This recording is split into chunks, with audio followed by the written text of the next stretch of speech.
भक्त वत्सल भगवान जगन्नाथ जी के बारे में कुछ सुनने का प्रयास करेंगे। कहते हैं कि भगवान को अपनी कथा से ज्यादा किसकी कथा अच्छी लगती है? अपने भक्तों की, है ना।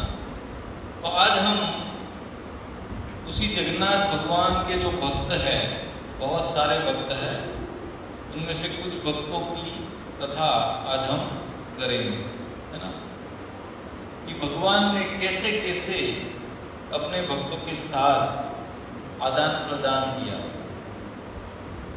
ऐसा नहीं कि वो एक काष्ठ की मूर्ति है, काष्ठ के विग्रह है ना, लेकिन वो कलयुग के साक्षात भगवान, है ना। तो ऐसे ही भगवान जगन्नाथ के एक अत्यधिक प्रसिद्ध एक ऐसे भक्त है जिसका नाम है सालबेग। नाम सुना है? सालबेग, है ना। तो सालबेग भगवान जगन्नाथ के उन यशवान भक्तों में से एक है जिसके साथ जगन्नाथ भगवान स्वयं लीलाएं आदान प्रदान करते हैं। और ये जो सालबेग है, उनके जीवन से, उसकी भगवान की आराधना से यह प्रमाणित होता है कि भगवान जगन्नाथ केवल हिंदुओं के आराधनीय नहीं है, बल्कि जगत के सभी जीवों के आराधनीय, है ना। ऐसा नहीं कि जगन्नाथ भगवान सिर्फ हिंदुओं के लिए, है ना। ये सालबेग कौन थे मालूम है? किस परिवार से आते थे ये? मलेच, यानी कि मुस्लिम परिवार से, है ना, यवन परिवार से ये आते थे। तो कैसे इनका जन्म हुआ, इनकी थोड़ी कथा हम सुन ले ताकि पूर्व भूमिका रचित हो जाए। तो ओडिशा में, ओडिशा यानी उड़ीसा, है ना, बंगाल। तो उड़ीसा में कटक नाम का एक शहर है जिसमें लाल बेग, है ना। ये साल बेग है, वैसे लाल बेग यानी कि रेड कलर का बेग, ऐसा नहीं जैसे पर्पल है। लाल बेग यानी इसका नाम था लाल बेग। मुस्लिमों में ऐसे नाम होते हैं ना, लाल बेग, लाल बेग। तो ये लाल बेग करके एक अत्यंत दुर्दांत पठान था, पठान जिसको हम कहते हैं ना, पठान। तो ये पठान यानी कि सूबेदार था, बिहार का सूबेदार। जो राजा के अंडर में सूबेदार होते ना, अलग अलग प्रकार के सूबेदार, यानी कि एक प्रांत की रखवाली करता है और उसकी रक्षा करता है। और जैसे उसका एक छोटा सा राजा है उस प्रांत का, ये सूबेदार था। तो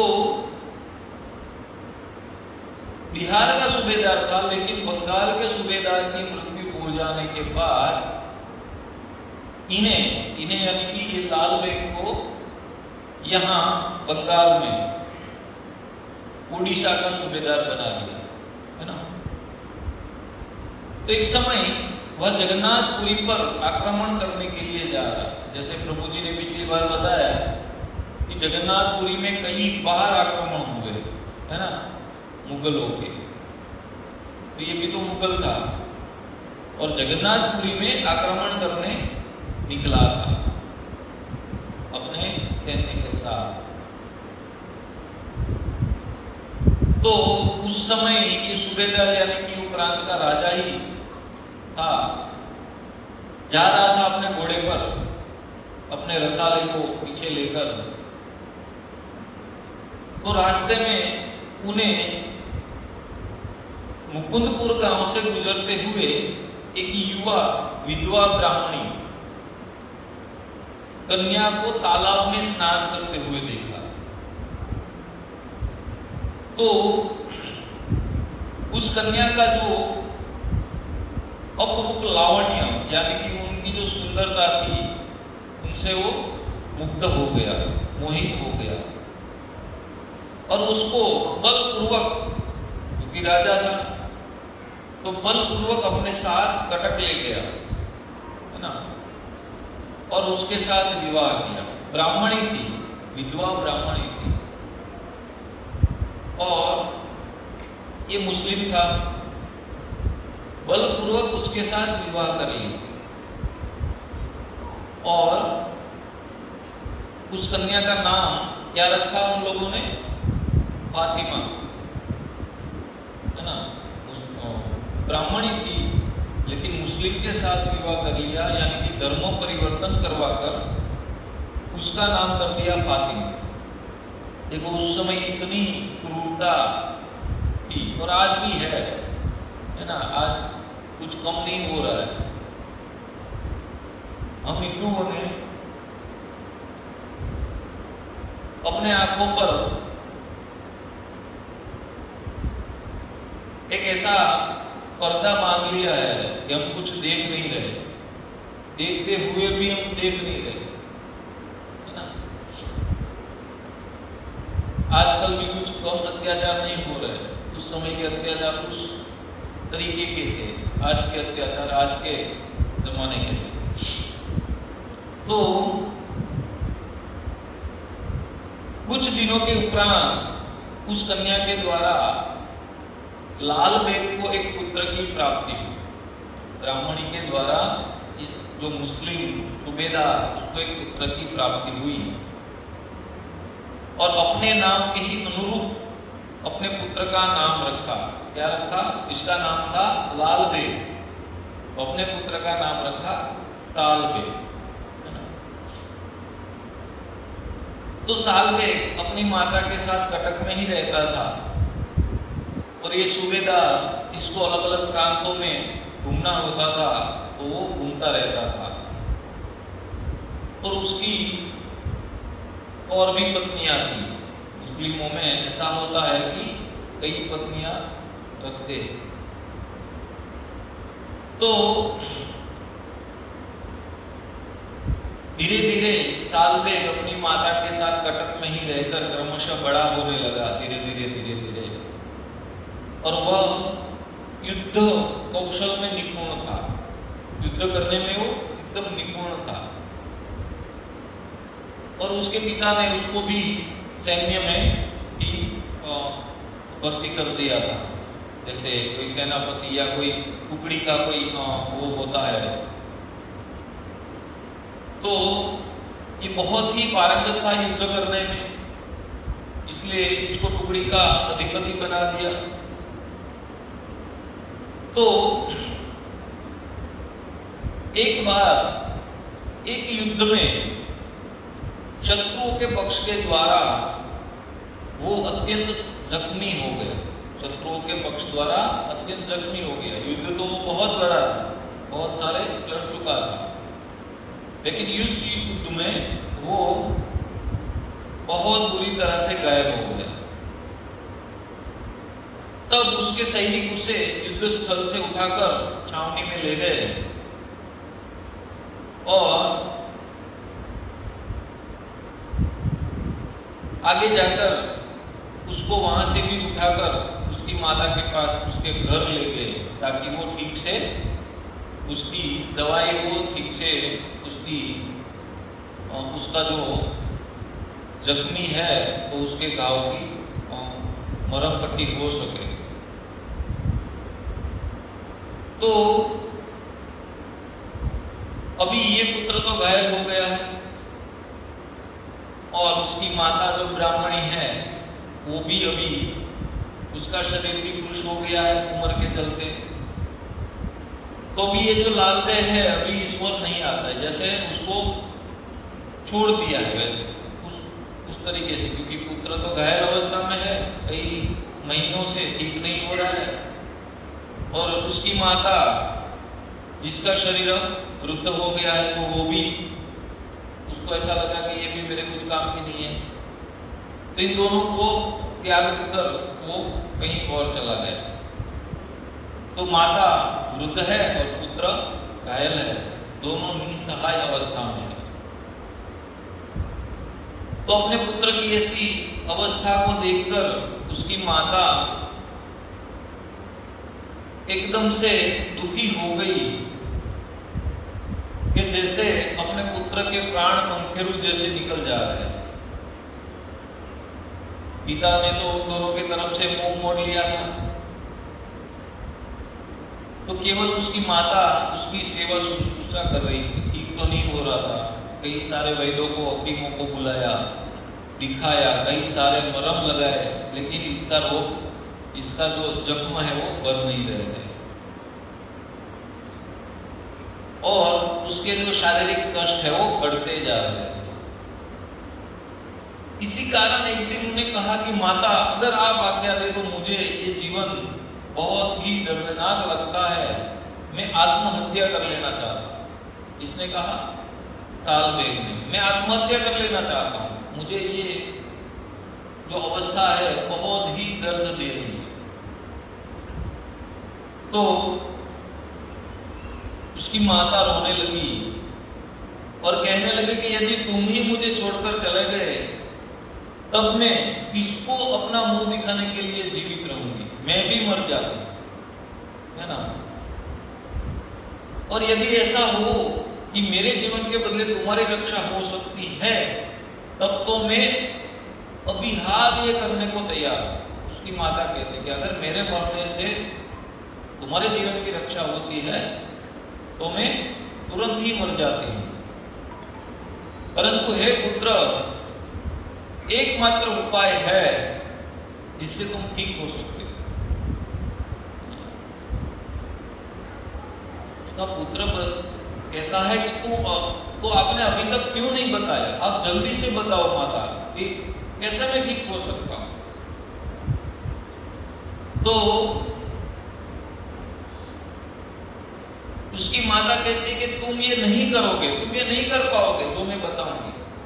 वो कहता है कि क्यों नहीं कर पाऊंगा, मैं सब कुछ करूंगा, है ना, जीवन के लिए मैं सब कुछ करूंगा। तो कहती है कि मैं जो कहने वाली हूं वे तुम्हारे पालन कर्तव्य से विपरीत कर्तव्य है। मैं जो कहने वाली हूं वो तुमसे विपरीत है, वो तुम कैसे करोगे, तुम कैसे कर पाओगे। तो कहता कि नहीं, मैं सब करूंगा, आप एक बार कह के तो देखिए मैं क्यों नहीं करूंगा। तो फिर उसने, जिसका नाम ललिता था, ब्राह्मणी का, उन्हें पूरा जो सालबेग के जन्म के पहले की कथा सुनाई कि मैं कोई मुस्लिम स्त्री नहीं हूं, मैं फातिमा नहीं हूं, लेकिन मैं ललिता हूं और मुझे जबरन मुस्लिम बना दिया गया है और तुम भी मेरे पुत्र हो और तुम मुस्लिम हो, और मैं कहती हूं कि तुम जगन्नाथ भगवान की आराधना करो। क्या तुम करोगे? देखो, एक मुस्लिम है ना, जो बचपन से ही मुस्लिम रीति रिवाजों को फॉलो करते आया है ना, और उसको कहा जाए कि तुम जगन्नाथ भगवान की आराधना करो, करेगा? नहीं करेगा। लेकिन यहाँ कुछ बात और है, यहाँ पे करेगा। क्यों करेगा मालूम? क्योंकि अभी मरने पड़ा है, अभी जीने का कोई किरण नहीं दिखाई दे रहा, और मरता क्या ना करता, है ना। आपने में कहावत है कि नहीं कि मरता क्या ना करता, मरता सब कुछ करेगा कि चलो एक बार ये भी ट्राई कर ले, क्या बात, वरना जीवन तो जाने ही वाला है। तो कहता है कि आप जो भी कहेगी मैं करूंगा। तो कहती है कि हे वत्स, हम दोनों तुम्हारे पिता के किसी काम के नहीं है, मेरा यौवन क्षय हो गया है, तुम घायल अवस्था में हो। तो वर्तमान समय में भगवान यदि तुम्हारी रक्षा करेंगे तभी तुम्हारे प्राण की रक्षा हो सकेगी, और कोई उपाय नहीं। अब तो सारे उपाय हमने कर लिए, इतने वैद्य हकीमों को हमने तुम्हारी चिकित्सा के लिए बुलाया, इतनी चिकित्सा हुई, लेकिन तुम ठीक नहीं हो पा रहे हो। तो यहां पे कहते हैं कि हे वत्स, तुम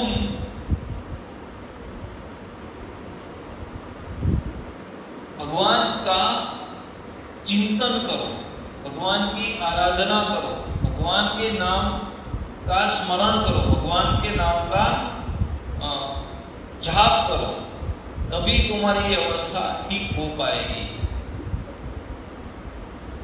लेकिन एक और समस्या थी कि किस भगवान का स्मरण करो, कभी देखा ही नहीं कृष्ण को, तो कभी देखा नहीं, है ना। तो लाल देव के घर में आज तक ललिता ने श्री कृष्ण नाम नहीं सुना था, किसी के पास बोलने का समय भी नहीं था, परंतु आज पुत्र के पास कृष्ण कथा की चर्चा करने का मौका मिल गया, क्योंकि पुत्र ने जिज्ञासा की कि आप जिस भगवान की आराधना करने को कहते हो वो भगवान है कैसे, उसका चिंतन करो तो किस रूप का चिंतन करो, वो कैसे दिखते हैं, उनका स्वभाव कैसा है, उनके कार्य कैसे, है ना। तो आज इसको मौका मिल गया। अभी तक तो वो लाल बेग था जो कृष्ण भक्ति नहीं करने दे रहा, लेकिन अब तो कोई है नहीं रोकने वाला। तो कहती है कि हे पुत्र, एक के बाद एक मैं बोलती जाऊंगी, तुम इसको एकाग्रता से सुनो भगवान के बारे में। वृंदावन चंद्र श्री कृष्ण के पिता का नाम नंद महाराज है एवं माता का नाम यशोदा मैया, वहां से उन्हें शुरुआत की। तथा उसकी प्रिया का नाम है श्रीमती राधा रानी। श्रीमती राधा रानी और कृष्ण कौन है, कैसे है, किशोर किशोरी है, यानी कि एकदम किशोर अवस्था के है ना। और भगवान कृष्ण वृंदावन के राजा है, वहां उनके अनेक भक्त है, वे अत्यंत सुंदर है तथा मन को आकृष्ट कर लेने वाले है ना। भगवान का जो नाम है कृष्ण, उसका एक अर्थ है सभी के मन को आकर्षित करने वाले, है ना, कृष्ण। और कैसे है वो, उनके मस्तक पर घुंघराली केश राशि शोभायमान है ना। उनके बाल कैसे हैं भगवान के, एकदम घुंघराल है ना, स्ट्रेट नहीं है, कर्ली है ना। और उन केशों में क्या धारण रहता है, मयूर पंख धारण किया हुआ रहता है। और कर्ण में मकर कुंडल, नासिका में मनमोहक गज मुक्ता सुंदर दंतावली, और अधरों पर मधुर हास्य रमा करता है ना। भगवान को क्या कभी भी आपने उदास देखा कि क्या करें, लोन नहीं हो पा रही, धंधे का टेंशन है, ऐसा कोई टेंशन देखा भगवान के चेहरे पर? एकदम जो भी है, इसलिए कहते हैं ना दुरम मधुरम, है ना, सभी उसका सब मधुर है ना। तो मधुर मुस्कान उसके होठों पर रमा करती है। और शंख समान त्रिरेखा युक्त ग्रीवा और गले में वैजयंती माला धारण रहती है ना। वैजयंती जो 5 प्रकार के पुष्पों से, 5 रंगों वाले पुष्पों से शोभायमान है। और वक्ष स्थल पर श्रीवत्स चिन्ह और पीला पीतांबर धारण किए हुए हैं। चरणों में सुंदर नुपुर और चरण तलों में ध्वज वज्र आदि चिन्हों एवं त्रिभंग ललित मुद्रा में वो खड़े हुए है ना। पूरा कृष्ण का जो वर्णन है वो कहती है। तो इस स्वरूप का तुम आंखें बंद करके ध्यान करो। देवर्षि, महर्षि, साधु, सज्जन सर्वदा इसी रूप का चिंतन करते, इसी रूप का ध्यान करते। तुम भी इसी रूप का ध्यान करो। तो कहती है आगे कि हे पुत्र, तुम शुद्ध भावना से देखो, ये सब इसके लिए है। ये घायल जो तालमेल है इसके लिए है ना, साथ में हमारे लिए भी है कि नहीं? हम भी तो घायल है ना, ये ठीक ठाक है, इतनी ओर से घायल है ना, और रोग हुआ है। क्या रोग हुआ है? भोग रोग है ना, जिससे हम निकल नहीं पा रहे। तो कहते हैं आगे उनकी माता कि शुद्ध भावना से चिंतन करो। शुद्ध भावना, ऐसे नहीं कि चलो नाम जप लिया, ये शुद्ध भावना से एकदम। और भगवान भगवत गीता में भी कहते हैं है ना, मन मना भव मत भक्त मध्याजीमा नमस्ते। मन मना, तुम अपना मन मुझे दो, क्योंकि ये मन है ना एक इंद्रिय है ना, जो 5 इंद्रिय है, ज्ञान इंद्रिय, 5 कर्मेंद्रिय है, वैसे भी मन भी एक इंद्रिय है। तो बाकी सभी इंद्रियां जब कार्य नहीं कर पाएगी, कब? अंत समय। जब हम अंत समय हमारा नजदीक होता है, तब ना सुनाई देता है, ना बोल सकते हैं, ना दिखाई देता है ना। एक ही चीज कार्यरत होती है, वो क्या है? मन। मन से हम देख सकते हैं, मन से हम सुन सकते हैं, मन से क्या कर सकते हैं? चिंतन कर सकते हैं, है ना। तो यहाँ पे क्या बता रहे कि शुद्ध भाव से, शुद्ध मन से चिंतन करो भगवान। कि देखने के लिए आंख दृष्टि होनी चाहिए, तब हम कुछ देख सकते हैं, है ना। लेकिन चिंतन करने में कुछ भी चाहिए नहीं, है ना।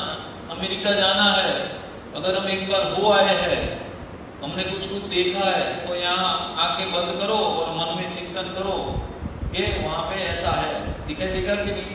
देखो वृंदावन हम गए हैं, है ना, तो वृंदावन देखे कि ओ राधा रमन कितने सुंदर है, देखो सबके नजर के सामने आ जाते हैं कि नहीं, है ना। तो चिंतन बहुत ही महत्वपूर्ण है भक्तों के लिए। भगवान का चिंतन करना चाहिए सभी, है ना। तो कहती है माता कि तुम जहां जहां उनका चिंतन करोगे, वहां वहां तुम उन्हें प्राप्त करोगे, है ना। तुम जहां जहां चिंतन करोगे, वहां वहां तुम उन्हें प्राप्त करोगे। होते हैं ऐसे भगवान, जहां जहां चिंतन करते वहां होते कि नहीं? प्रहलाद महाराज को हुए कि नहीं, है ना।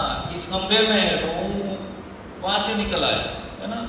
इतो नरसिंह परतो नरसिंह, यतो यतो यामी ततो नरसिंह, है ना। तो कहती है कि तुम अपना भय, चिंता सब कुछ छोड़कर उसका चिंतन करो।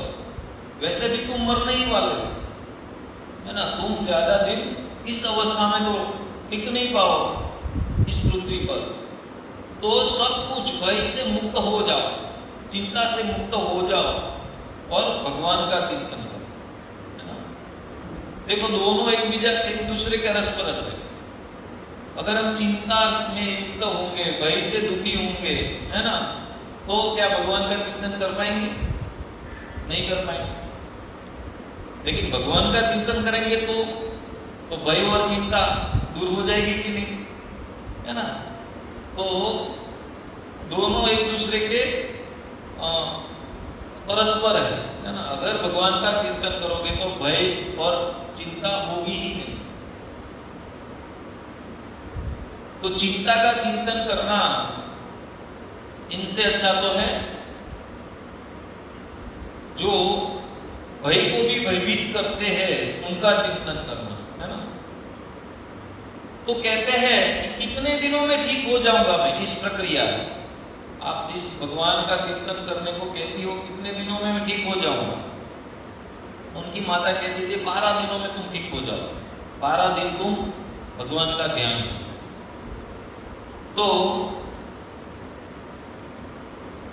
कहता है ये साल व्यक्ति, ठीक है मैं आपके वचनों पर अड़ग रहूंगा और भगवान का चिंतन करूंगा 12 दिन, है ना। देखो मृत्यु नजदीक है, मुस्लिम है, लेकिन वो कृष्ण का स्मरण करने का प्रयास कर रहा है।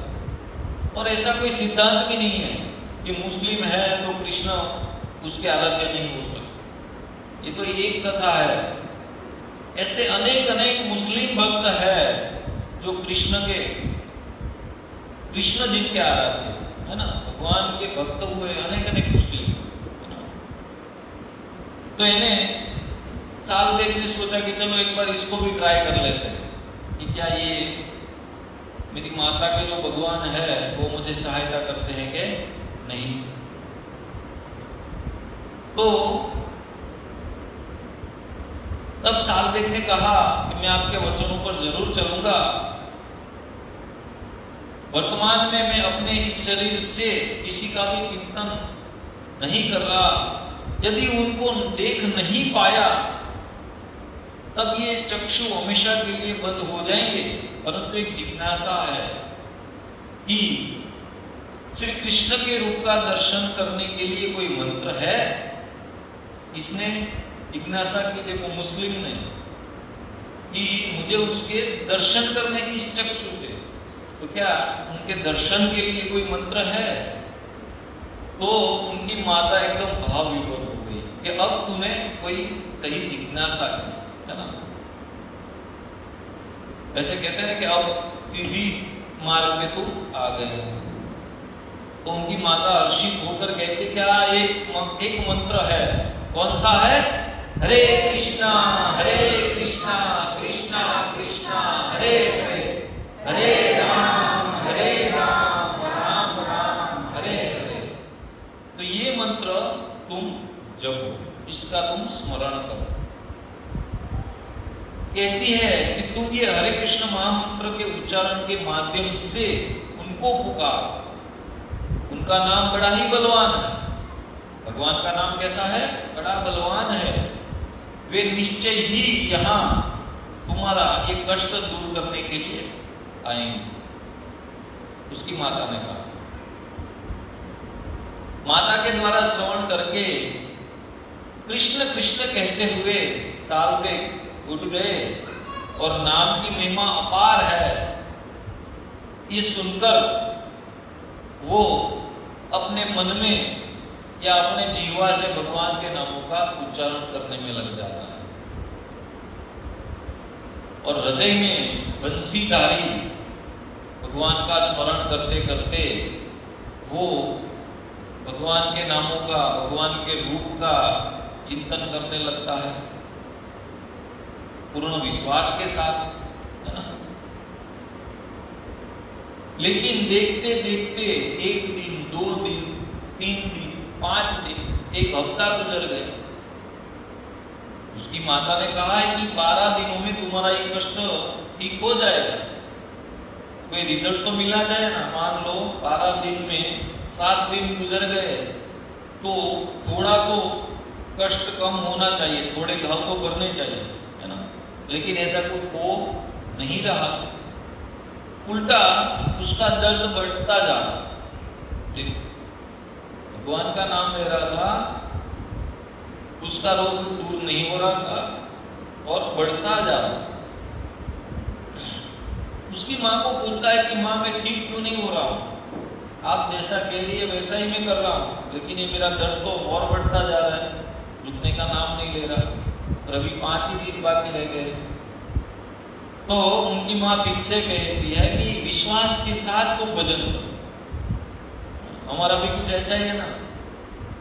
भगवान का नाम जप करते हैं लेकिन सोचते हैं कि हमारे दुख, हमारे कष्ट, हमारी समस्याएं दूर क्यों नहीं हो रही, है ना। हो जाएगी क्या? ऐसे हो जाएगी? नहीं हो, है ना। क्योंकि अभी हम जो भक्ति कर रहे हैं वो पर्याप्त नहीं है ना। तो विश्वास के साथ कृष्ण भजन करो और अंतिम दिन आ गया है ना। आज 11वां दिन था, 11वां दिन की रात्रि, कल 12वां दिन था। जो माने कहा था कि 12वें दिन तुम अच्छे हो जाओ, तब अपने मन में निश्चित कर लेता है कि अब मेरी पीड़ा असह्य हो गई है, मुझे लग भी नहीं रहा है कि मैं ठीक हो पाऊंगा। तो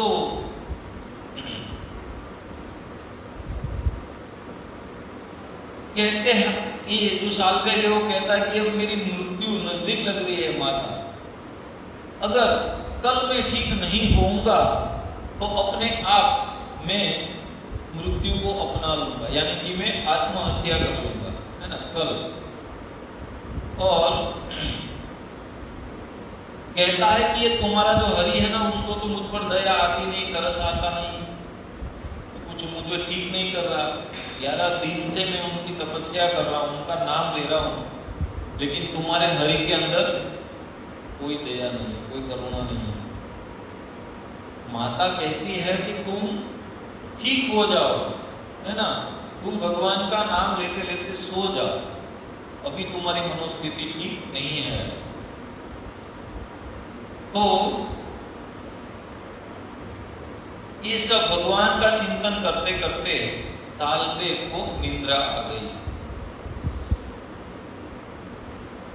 और रात्रि में उन्होंने जो निश्चय किया था, क्या किया था कि भगवान अगर इस रात्रि में मुझ पर कृपा नहीं करेंगे तो मैं कल आत्महत्या कर लूंगा। तो क्या हुआ कि रात्रि के दूसरे प्रहर में, है ना, दिन के कितने प्रहर होते हैं? 4, और 4 प्रहर रात्रि। तो रात्रि के दूसरे प्रहर में भगवान श्री हरि उनके स्वप्न में आए, सालवे के स्वप्न में, है ना। जैसे वो सालवे को कह रहे हैं कि सालवे लो, ये मैं तुम्हें मरहम देता हूं, है ना, दवाई देता हूं, तुम अपने शरीर पे लगा लो, ठीक हो जाओगे, स्वप्न में। और वो दवाई लेकर सालवे अपने शरीर पे लगाता है स्वप्न में ही। ऐसा स्वप्न आया उसको रात्रि में। सुबह जब सालवे उठा तो अपने शरीर में दिव्यता का संचार अनुभूत कर रहा, क्योंकि शरीर में शक्ति, ऊर्जा का संचार हो गया है, ऐसा उसको लगा। उसकी आंख खुलते ही बैठा होकर देखता है अपने शरीर को, तो एकदम अचंभित और एकदम हर्षित हो जाता है, क्योंकि उनके जो घाव थे वो एकदम ठीक हो गए, है ना, उनके घाव एकदम ठीक हो गए हैं और उनकी आंखों से अश्रु का प्रवाह बहने लगा, है ना।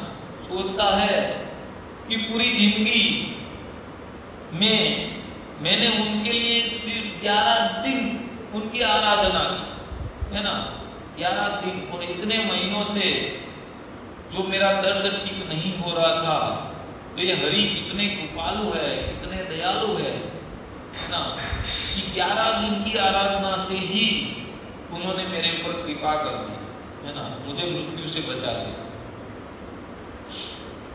तो उनका कंठ रुकने लगा और अश्रु, आंखों में से अश्रु प्रवाहित होने लगे और वेदना से संपूर्ण मुक्त हो गया था।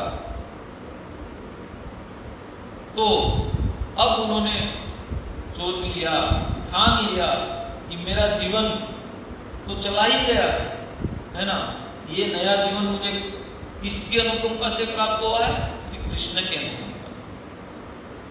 तो उन्होंने मन में निश्चित कर लिया कि अब मैं अपना पूरा जीवन कृष्ण की सेवा में ही समर्पित कर दूं, है ना। अब कोई युद्ध नहीं, कोई किसी और की सेवा नहीं, भक्त और भक्त कृष्ण की सेवा में ही मेरा जीवन व्यतीत होगा। और अपनी माता का आशीर्वाद लेकर वो जगन्नाथपुरी वहां से नजदीक होता है, तो जगन्नाथपुरी में भगवान के दर्शन करने के लिए निकल पड़ता है ना। इतनी उत्कंठा है भगवान के दर्शन की, इतनी उत्कंठा है कि वो कहीं रुकता नहीं, 1-2 घंटे आराम करता है, खाना मिले तो खा लेता है और चलते ही जाता है जगन्नाथपुरी की ओर। और भगवान के नाम को गाते गाते वो जगन्नाथपुरी पहुंच गया। जगन्नाथ भगवान के मंदिर के एकदम सामने खड़ा हो गया और जैसे ही वो अंदर जाने लगा तो द्वारपालों ने उसको रोक दिया। क्यों मालूम है? क्यों? मुस्लिम है। आज भी मलेच्छों और यवनों को मंदिर में प्रवेश की पाबंदी है, जगन्नाथपुरी, है ना।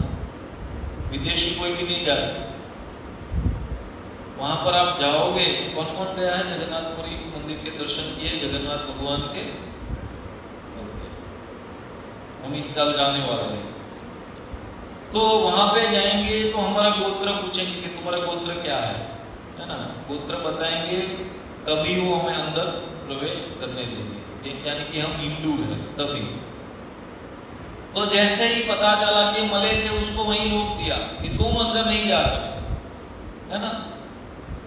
तो इतना तड़प रहा था भगवान के दर्शन के लिए और उसको भगवान जगन्नाथ के मंदिर के अंदर प्रवेश नहीं करने दिया गया।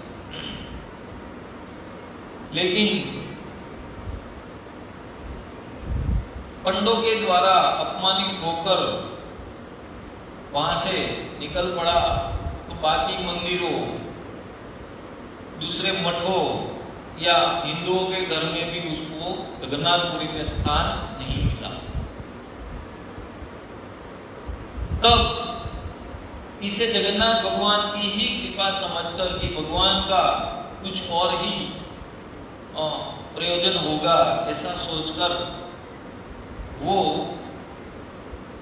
श्री वृंदावन की ओर जाने का निश्चय किया कि मैं वृंदावन धाम जाकर भगवान के दर्शन करूं।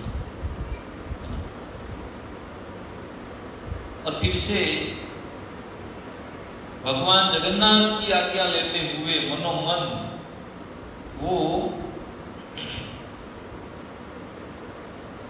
वृंदावन की ओर निकल पड़ा। तो वृंदावन की ओर जब वो जा रहा है तो उसी क्रम से बिना खाए, बिना पिए, बिना सोए, जहां कहीं थोड़ा सा खाने को मिल जाए, पीने को मिल जाए, 1 घंटा आराम कर लेता है, फिर से दौड़ पड़ता है। दौड़ के गया, चल के नहीं, है ना। इतनी उत्कंठा है उसके अंदर। तो जैसे ही वो वृंदावन पहुंचता है तो वहां जाकर श्री श्याम सुंदर के विग्रहों का दर्शन करता है ना। गोपीनाथ जी का दर्शन करता है, सभी विग्रहों के दर्शन करता है और अपने जीवन को धन्य समझता है। और जाते जाते मन में ये भाव करता है कि कब मैं वृंदावन पहुंचूंगा और ये सभी ठाकुर के दर्शन करूंगा, कब मैं वृंदावन पहुंचूंगा और राधा कुंड के जल का आचमन करूंगा, कब मैं वृंदावन पहुंचूंगा और गिरिराज जी के दर्शन करूंगा, कब मैं वृंदावन पहुंचूंगा और साधु संतों की सेवा करूंगा, है ना। तो वृंदावन पहुंचा, सभी मंदिरों के दर्शन किए, भगवान के दर्शन किए, कुछ दिन रुका, साधु संतों की सेवा करने लगा, है ना। देखो एक मुस्लिम व्यक्ति, भगवान की कितनी करुणा, कितनी कृपा है ना, कि वो साधु संतों की सेवा कर रहा है और ठाकुर जी के दर्शन कर रहा है। एक दिन उसको समाचार मिले कि जगन्नाथ भगवान अपने मंदिर से बाहर निकलने वाले हैं, रथ पर आरूढ़ होकर अपने सभी भक्तों को दर्शन देने वाले, है ना। और वो समय नजदीक था, है ना, एकदम नजदीक था वो समय। और वृंदावन से जगन्नाथपुरी तो कितना दूर है, है ना। तो तभी तो कोई बस गाड़ियां प्लेन वगैरह थे नहीं, है ना। तो दौड़ पड़ा भगवान के दर्शन करने के लिए कि बहुत दिनों के बाद मुझे एक चांस मिल रहा है जब भगवान स्वयं बाहर आएंगे, है ना, अपने घर से, अपने मंदिर से, और मैं उनका दर्शन कर पाऊंगा। तो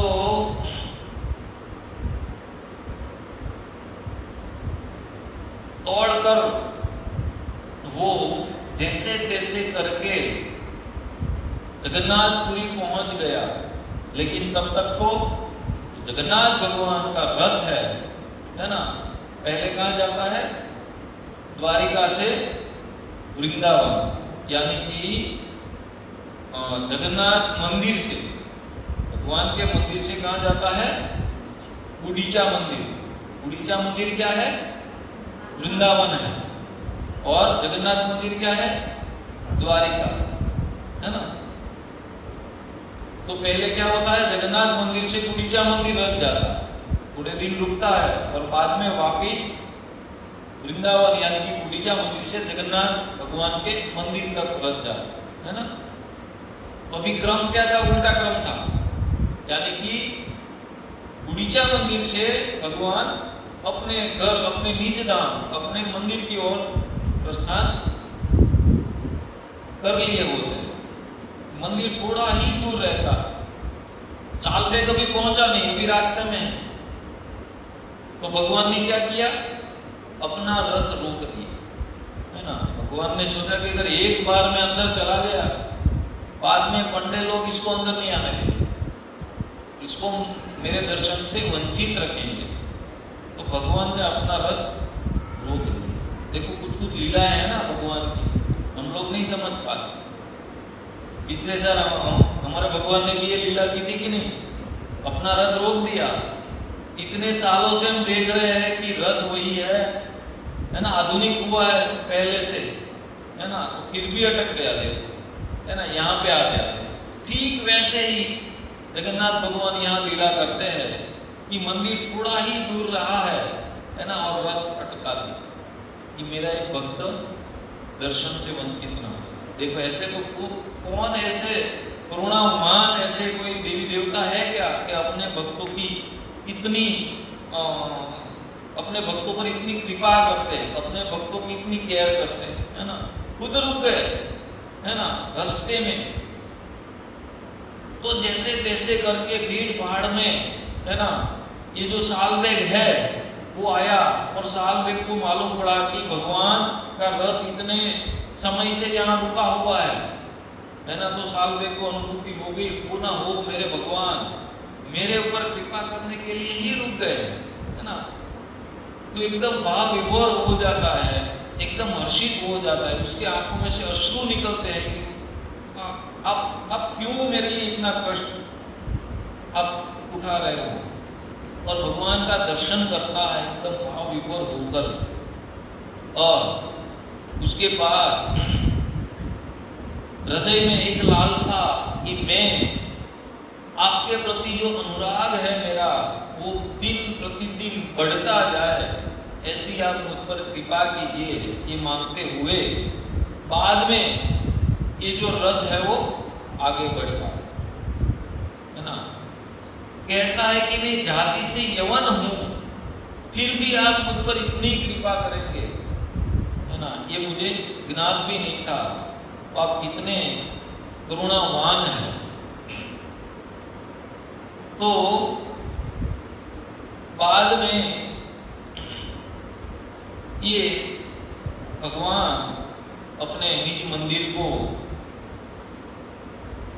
गमन किए, और उसके बाद सालबेग ने कितनी कविताएं लिखी। सालबेग बहुत ही अच्छा लिखता था, तो आज भी वहां सालबेग द्वारा लिखी हुई कविताएं जगन्नाथपुरी में भक्त लोग गाते हैं, पढ़ते हैं, है ना।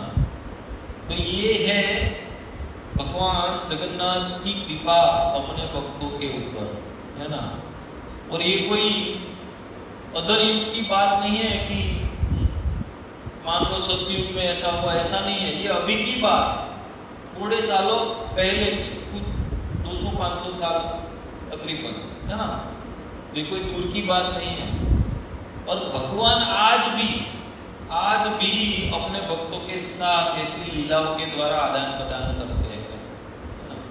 अगर हमारा ऐसा भाव भगवान के ऐसा कि मैं आपका हूं और आप मेरे, है ना।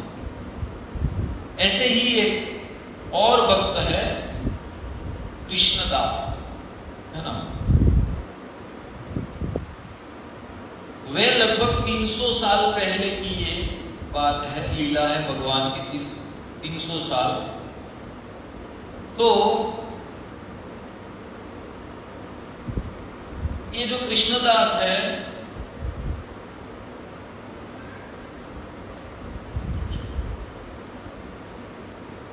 हाँ,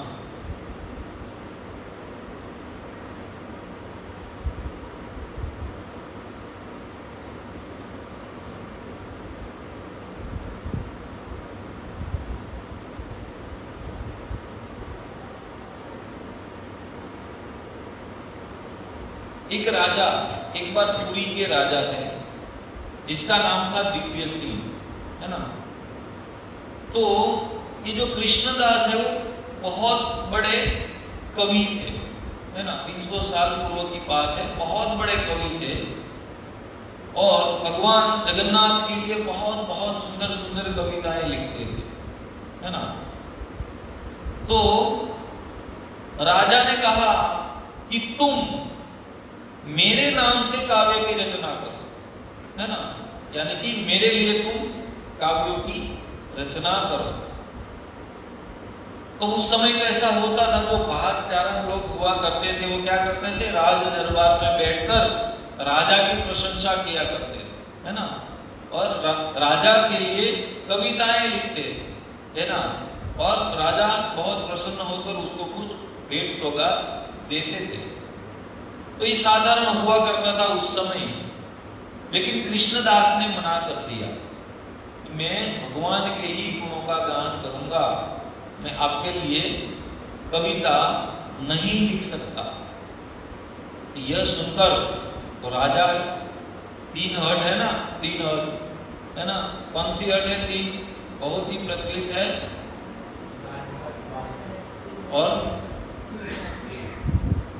राजहट, बालहट और स्त्री हट, ये 3 बहुत ही प्रचलित है।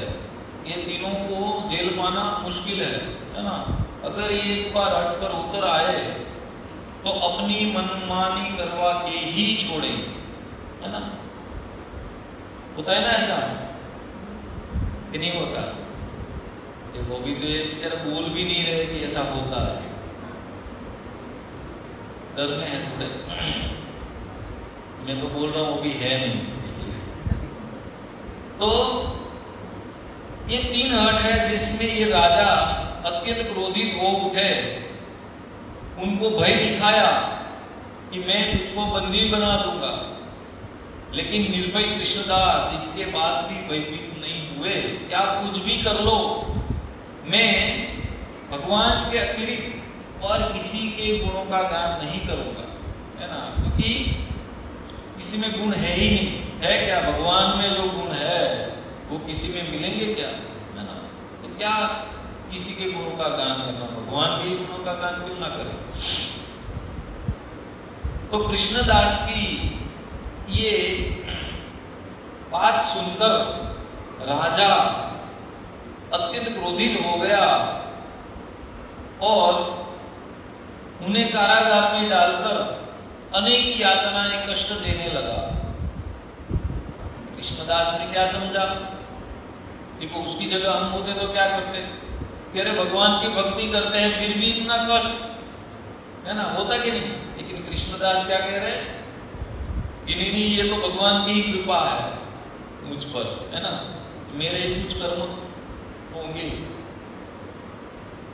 तो एक रात्रि में उसी रात्रि में, जिस दिन उसको डाला उसी रात्रि में भगवान जगन्नाथ उस राजा के स्वप्न में आए, है ना, और भक्त पर, मेरे भक्त पर तुम ऐसा अत्याचार कर रहे हो, ये कहकर उसको डांट टिपकारने लगे राजा को स्वप्न में, है ना। और राजा को आदेश दिया कि तुम कृष्णदास को तुरंत ही कैद से मुक्त कर दो, है ना। राजा तो कांपने लगा ऐसा भयंकर रूप देखकर भगवान का, है ना। और तुरंत ही उसकी आंखें खुल गई, उसका स्वप्न भी खुल गया ये भयभीत होने के कारण, और तुरंत ही अपने सेवक को लेकर कारागार में जाता है और कहता है कि तुम इसको मुक्त कर दो, ये जो कृष्णदास है उसको मुक्त कर दो। तो वो जो जेलर है वो मुक्त करने जाता है तो क्या देखता है कि उनकी बेड़ियां तो पहले से ही खुल गई, कृष्णदास की बेड़ियां तो पहले से ही खुली हुई है ना। तब राजा समझ गए कि ये जो कृष्णदास है वो कोई सामान्य व्यक्ति नहीं है ना, स्वयं भगवान का शुद्ध भक्त है। उसके लिए भगवान स्वयं, है ना, मेरे पास आए, है ना, मुझे दर्शन दिए। तो कृष्णदास के पैरों में गिर गया ये राजा कि आपके होने से मुझे भगवान के दर्शन हुए, स्वप्न में तो स्वप्न में, है ना, क्योंकि स्वप्न में भी भगवान, गुरु या वैष्णव का दर्शन होना बहुत ही शुभ है। स्वप्न में अगर भगवान का दर्शन होता है, ऐसा स्वप्न आता है कि मैं कहीं मंदिर गया हूँ या स्वप्न में कोई भक्त मिलते हैं, है ना, तो ये बहुत ही शुभ है। तो देखो स्वप्न में भक्त मिलते तो शुभ है, तो साक्षात अगर भक्त मिलते हैं तो कितने शुभ होते कि नहीं, है ना। तो जैसे मान लो ऑफिस पे जाते तो कोई भक्त सामने मिलते हैं, है ना, तो कितना अच्छा लगता है ना। तो प्रसन्न होना चाहिए कि आज सुबह सुबह मुझे एक भक्त के दर्शन हो गए। और घर में भी भक्त है ही, मान लो जो पूरा परिवार भक्त है, तो ऐसा नहीं कि घर में नहीं वो लोग ही भक्त है ना। पत्नी भी भक्त है, पुत्र भी भक्त है, पति भी भक्त है कि नहीं, तो उनमें भी वो भक्त वाले ही दर्शन होने चाहिए। तो राजा ने उससे क्षमा याचना की और सेवा के रूप में उसको कुछ धन दिया और उसको सुविधाएं प्रदान की कि अब आपको मुझसे या किसी और से कभी भी आपको असुविधाएं नहीं होगी। और राजा के ऐसा विनम्र व्यवहार से कृष्णदास का हृदय भी द्रवित हो गया। वैसे भक्त का हृदय होता ही है, कृष्णदास को ऐसा नहीं लगा कि राजा ने मुझे क्यों बंदी बना लिया, क्यों ऐसे अंदर यातना दे रहा है ना। वो तो पहले से उसका हृदय कितना कोमल होता है। तो और राजा के नाम से, है ना, एक काव्य की रचना की जगमोहन चंद्र।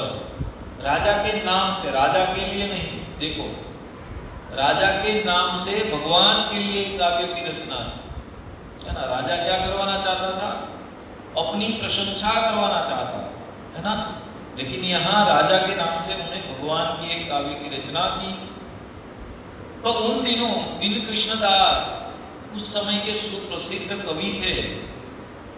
ओडिशा साहित्य में उनकी दो रचनाएं हैं, एक रास विनोद और रास किल्लोल, है ना। इनका सभी ग्रंथों में, काव्य रचनाओं में विशेष स्थान है ना, कृष्णदास की इस दो रचनाओं का। और ऐसा कहा जाता है कि वे निरंतर कृष्ण महामंत्र का जाप किया कृष्णदास, है ना। और उन्होंने हरि नाम पर भी एक नाम रत्न गीता नामक ग्रंथ की रचना की। देखो ग्रंथ तो बहुत है ना। जितने भक्त हैं पूर्ववर्तीय, उन्होंने सभी ने कुछ ना कुछ अपनी अनुभूति ग्रंथों में प्रकट की है। ग्रंथ क्या है, भक्तों की अनुभूति है ना। भक्त भगवान के लिए क्या सोचता है, क्या चिंतन करता है, वो ग्रंथ में लिख देता है ना। तो उसमें वे लिखते हैं कि नाम ब्रह्म नाम ब्रह्म नाम ब्रह्म सा, नाम ब्रह्म विनु आउ नहीं प्रतिहा, है ना। क्या कहते हैं कि भगवान का पवित्र नाम ही परम है, भगवान नाम ही परम है, और ऐसा भगवान नाम ही सभी का सार है ना। और भगवान के नाम के अलावा कोई उपाय नहीं है। तो गीतों का विषय तो केवल राधा कृष्ण की वृंदावन की लीलाएं हैं, भगवान के जो भी स्तुतियां हैं, गीत है भगवान के द्वारा, कविताएं हैं। तो ऐसे आज भी ये कृष्णदास के द्वारा रचित जो भी कविताएं हैं, आज भी उड़ीसा में या जगन्नाथपुरी में या अदर कई जिन भक्तों को उनके बारे में ज्ञात है, वो आज भी इन कविताओं को गाते हैं, उनको सुनते हैं, भगवान की लीलाओं का स्मरण करने के लिए, है ना। तो बहुत बहुत ऐसे भक्त है भगवान जगन्नाथ जी के, जो भगवान प्रत्यक्ष इन भक्तों के साथ लीलाएं की है ना। देखो कितनी इन लोगों की भक्ति महान होगी, है ना, कि भगवान खुद उनके कष्ट दूर करने आते हैं, है कि नहीं। तो ऐसा नहीं कि हमसे ऐसा नहीं होगा, हमारे कष्ट भी भगवान दूर करते हैं, नहीं करते ऐसा नहीं है। एक बार आप कह के देखो, है ना, एक बार आप कह के देखो, अनुभूति होती है कि भगवान हमारे कार्य करते हैं। कभी हम कष्ट में पड़ जाए तो एक बार कह दो राधा रानी को, कृष्ण को, ये मेरा काम है, वो आपको करना है ना। लेकिन ऐसे काम होने चाहिए ना। चप्पल चोरी हो गए तो ऐसा नहीं कि भगवान कहीं से मिल जाए, ऐसा नहीं, है ना। और टेस्ट करने के लिए भी नहीं कि करते हैं कि नहीं, चलो देखते हैं वो क्या करते हैं, है कि नहीं। और भगवान क्या करेंगे, हमारे लिए जो अच्छा है ना वही करेंगे। अगर हमारी इच्छा कुछ और है, भगवान को मालूम है, मान लो हमारी इच्छा है धन प्राप्ति करनी, तो भगवान मुझे 1 करोड़ रुपए मिल जाए, है कि नहीं। सभी की इच्छा नहीं है कि नहीं। अरे भाई इस ओर से ना बोल रहे, लेकिन अगर मिल जाए तो सबसे पहले ले लेंगे कि नहीं लोगे। पगार अभी तो आया नहीं जेब में, तब से वो आ जाता है इस तरफ, है ना। नहीं होना ही चाहिए, क्योंकि धन की आवश्यकता ज्यादा रहती है घर गृहस्थी चलाने में स्त्रियों को। तो मान लो कहां पर थे, 1 करोड़ रुपया, है ना। तो क्या उदाहरण देने वाला था, भूल गया। हाँ, 1 करोड़ रुपया अगर हम भगवान से मांगते हैं कि आप मुझे 1 करोड़ रुपया दे दो ताकि मैं ठीक से भक्ति कर पाऊं, बाद में मुझे कमाने धमाने की टेंशन नहीं, ये 12 कलाक की नौकरी नहीं करनी पड़ेगी और ये 1 करोड़ से हमारा गुजारा हो जाएगा पूरा जीवन, और मैं आपकी भक्ति करूंगा, है ना। हमारे मन में अभी ऐसा है। लेकिन मान लो भगवान को मालूम है सब, भगवान त्रिकाल ज्ञानी है कि नहीं, उसको भूत भविष्य वर्तमान सब कुछ उसको ज्ञात है हमारे लिए क्या है। उसको मालूम है कि अगर इसको मैं दे दूंगा ना तो वो क्या करेगा, पाप प्रवृत्ति में लग जाने वाला है, तो वो नहीं देते, है ना। हमारे लिए जो ठीक नहीं होगा वो मांगने पर भी नहीं देंगे, है ना। जो ठीक होगा वही देंगे, तो ना उसको मालूम है कि ये तो ये भटक जाएगा पैसों में, है ना। तो इसलिए वो जब हम उसके लायक हो जाएंगे तब देंगे, देखिए वो निश्चित है ना। तो इसलिए भगवान सभी ओर से हमारी रक्षा करते हैं, ऐसा नहीं को नहीं करते। हम उसको महसूस नहीं कर पाते, हम उसको महसूस नहीं कर पाते, लेकिन जो भी भगवान का नाम का जप करता है, भगवान की भक्ति करता है, भगवान निश्चित, वरना वो भगवत गीता में क्यों गारंटी देते, है ना, कि मैं उसके कष्टों को हर लूंगा, मैं उसके पापों का नाश कर देता हूं, क्यों कहते नहीं करना होगा, है ना। तो भगवान निश्चित हमारी रक्षा करते हैं, जैसे इन भक्तों की रक्षा करते हैं। है ना। जगन्नाथ भगवान की, आगामी रथ यात्रा महामहोत्सव की। तो अभी थोड़ा अनाउंसमेंट है, रथ यात्रा महामहोत्सव की सेवाएं शुरू हो गई है कि नहीं। और जैसे जैसे रथ यात्रा नजदीक आएगी वैसे वैसे